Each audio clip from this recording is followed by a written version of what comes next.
The current situation in Gaza is not merely a military conflict but a multidimensional human crisis where the destruction of infrastructure, the suspension of health and education systems, the severe shortage of food and medicines, and large scale internal displacement have paralyzed collective life.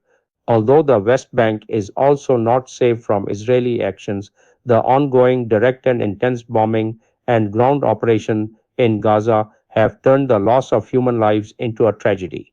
In such circumstances, if through any mechanism an immediate ceasefire and the prompt establishment of peace can be made possible, thereby stopping the brutal killing and bloodshed, thousands of lives could be saved, which could halt the continuation of the genocide of Palestinians.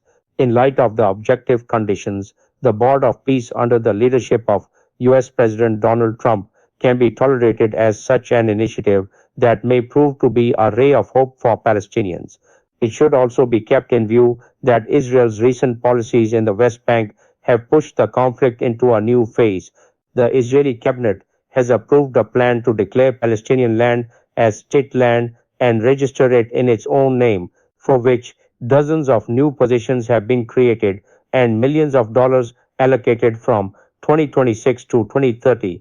Apparently, Israel presents this as an administrative and legal process, but in reality, it is the restoration of the land registration process suspended since 1967, through which Area C is gradually being brought under Israeli civil governance.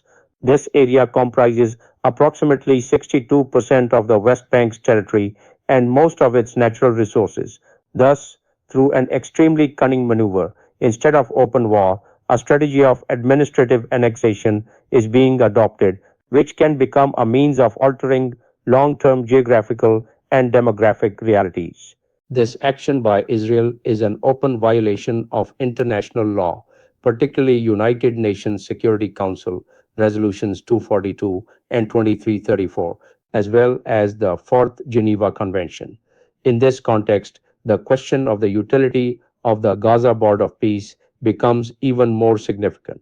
If in the West Bank ground realities are being altered through gradual annexation and legal technicalities, and in Gaza direct military force is being used, then a multinational framework like the Board of Peace, which at least ensures an immediate ceasefire and stabilization, becomes even more indispensable in the context of preventing the loss of human lives.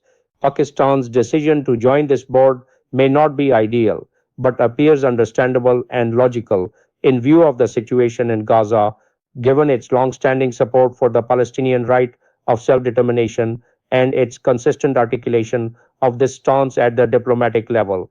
Its participation in this board will at least help in raising a voice which, together with other countries, may also prove to be resonant. On the other hand, Indonesia's participation has taken the form of a bold and challenging development in this entire scenario.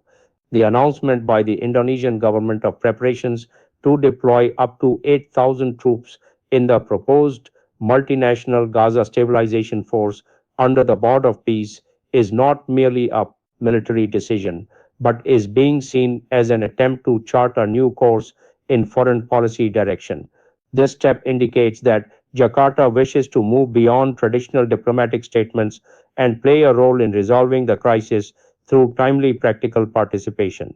In this context, this decision invites other Muslim and regional countries as well to consider whether they will remain limited to resolutions of condemnation in the face of Israeli atrocities across Gaza, or whether they have the courage to participate on the ground in the establishment of peace and stability.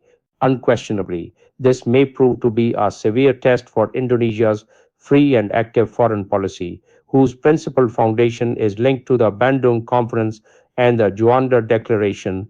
In an environment like Gaza, which is complex and militarily and politically volatile like a volcano, military deployment can not only give rise to security risks but can also challenge the diplomatic tradition of neutrality and balance. However, this is precisely the point where diplomacy moves beyond mere principle statements and transforms into practical responsibility.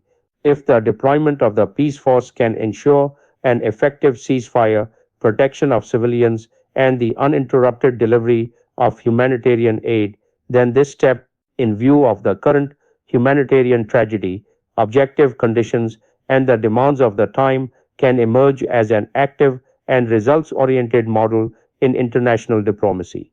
It is also a fact that the Gaza mission cannot be considered similar to a traditional United Nations style peace mission. Here, humanitarian requirements and military objectives remain in conflict, and the presence of any external force is viewed, assessed, and responded to vigorously by the parties from different angles. Despite this, a complete vacuum and inaction are in no way acceptable. In such a situation, a peace force established under an organized and clear mandate can at least help at the immediate level in stopping bloodshed, providing protection to the civilian population, and creating a secure environment for the initial phase of reconstruction. Therefore, although this decision may become a difficult test for the foreign policies of Indonesia and other potential participating countries, in view of the current humanitarian tragedy, the establishment of a peace force appears as an indispensable necessity. However, it should also remain clear that the Gaza Board of Peace can assist in a final political solution but cannot be a complete substitute. The roots of the Palestinian issue are embedded in historical, legal, and geographical factors whose resolution is not possible without the two state formula, international guarantees, and genuine sovereignty. If this board remains limited merely to temporary stabilization and sidelines the question of Palestinian self determination, its utility will become limited. Similarly, if the process of administrative annexation continues in the West Bank and the international community refrains from giving an effective response, the foundation of any peace initiative will remain weak.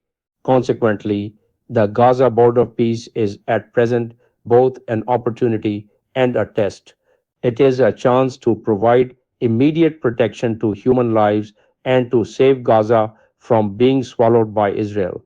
It is also a test that participating countries maintain their principled stance and strategic balance while playing an effective role within a controversial and complex framework.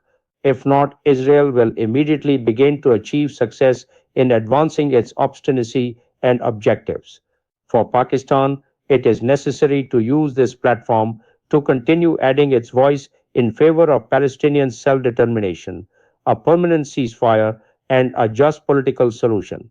If this balance is maintained, this initiative can prove to be an important development not only for Gaza but also for broader stability in the Middle East. And it may provide Muslim and Arab countries with a time and opportunity to create unity in their ranks so that they possess the power to give a political, diplomatic, and logical response to such aggression in the future.